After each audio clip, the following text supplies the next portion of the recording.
Well, one of my favorites, Alan Cumming, reveals the one thing that he kept from the Spy Kids set in 2001. I'm not going to lie, I forgot that he was in that. That blew my mind. I know, right? Yes. That kicks off our Hot Topics, brought to you by Walton Art Center. So yeah, in a recent interview, he took a look back at some of his most famous roles, including Flagon Floop from the Spy Kids movie. He said, quote, "If you were a child in 2001, you're an adult now. And I remember exactly the moment when young people, young adults, changed their reaction to me when they saw me in public. It went from being like, oh, famous guy, to Mr. Floop, you're part of my childhood." He went on to share that he kept from set, a purple couch. And he said, "It's in my house in the Catskills. It's a funny purple sofa. Whenever I see clips of Spy Kids, I'm always looking in the background for my sofa." So a whole couch. I guess they let him keep that. I'm curious about that because, you know, as performers and being on stage is kind of something that you're not supposed to talk about, but maybe you keep a bit of your costume or you keep a bit of the set or whatever, right? Just a piece, but a whole never couch. done that. Yeah, I can imagine. A whole couch, a whole sofa seems How do you walk out with that? Just under your trench coat. What are you talking about? Yeah, don't look here. Got nothing to show you. Hey, look over there. Yes. Oh, fascinating. So he's always watching for clips of, like, there's my sofa. Purple couch. I love it. Yes. Well, Demi Moore only has love for her ex-husband, Bruce Willis. In a recent interview regarding her Academy Award nomination for The Substance, the actress touched on her relationship with Willis, whom she divorced from in 2000 after 13 years of marriage. She said, quote, "We will always be a family, just in a different form. For me, there was never a question. I show up because that's what you do for the people you love." Yeah, I love this. Moore visits Willis on a weekly basis and is a source of support for their daughters and his current wife, Emma. Now, the actress added, "There is a life after divorce. There is a way to co-parent with love." And I just love seeing this because I love them both so much. And I know Bruce is going through, you know, that health needing some assistance right now. So to see that he's getting it from people who love him now, people who've loved him for decades, it's really heartwarming to see. I agree. I just think they have a very sweet relationship and a great friendship. So I love that. And yeah, cute family.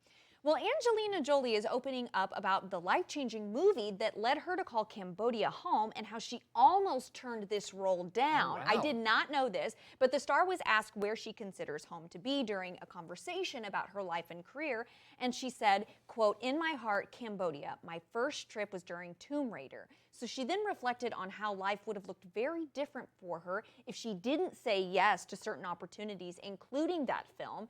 And she revealed that she first turned it down, which was crazy to me. I had no idea, but she changed her mind when she found out that she would be able to travel the world and train with the British military. So how crazy. That's a perk. Yeah, for sure. Because I think she is the perfect Laura Croft. Oh man, she I was loved those amazing. movies. Absolutely. After playing the video games and then seeing her in that role, it was iconic. She looked just like her. She had everything down to a T. So I couldn't have imagined what it would have been like. And I can't imagine her. what that training was like either with the British military. And you know that's up her jam. Her jam. Yes, that is her jam. Right up her alley for sure. Well, here's some big news for rock music fans. Legends this is for you. Black Sabbath are reuniting for a final performance on July 5th at Villa Park in Birmingham, England.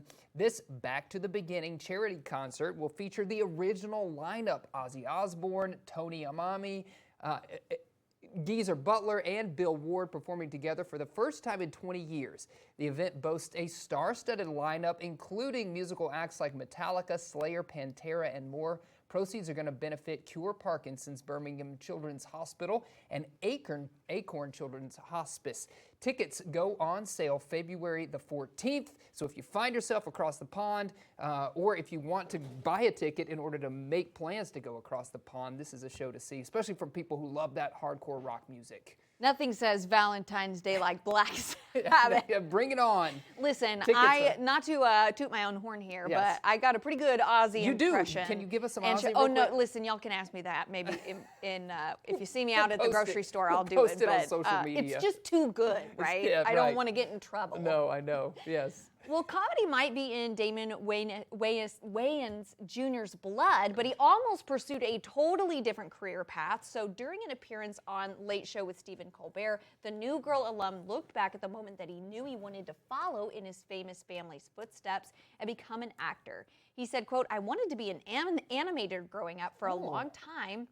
I used to draw all the time, and then one day I accidentally opened one of my dad's checks and was like, I want to do that. That's a lot better. I thought that was absolutely hilarious. You know, I'm a big fan of this family. Yeah, man, the weigh-ins are amazing. They really and truly are. And yeah, I don't blame him. Right now, he's appearing on one of my favorite shows, which is Shrinking, which you can see on Apple TV Plus as the love interest for one of the other major characters in the show. He's hilarious. Yeah, and he's in a sitcom right now with his dad. Too, yes. And, you know, again, such a funny family. Yeah, he was almost an animator, though. So, almost an animator. Yes. Can you imagine? What the world would have missed out on. I know, for sure. I know. Well, we're kind of switching gears now to talk about stuff leading up to the big game. And Jason Kelce and 25 lookalikes took to the streets of New Orleans on Tuesday for a Where's Jason challenge. The event was part of a collaboration between the NFL star and Marriott, where participants could win a special prize by finding him in the French Quarter. 5 pairs of Marriott Bonvoy members were tasked with locating the former Eagles center. The first teams to find him earned a unique reward, which was the chance to wake up inside the Caesars Superdome this Sunday.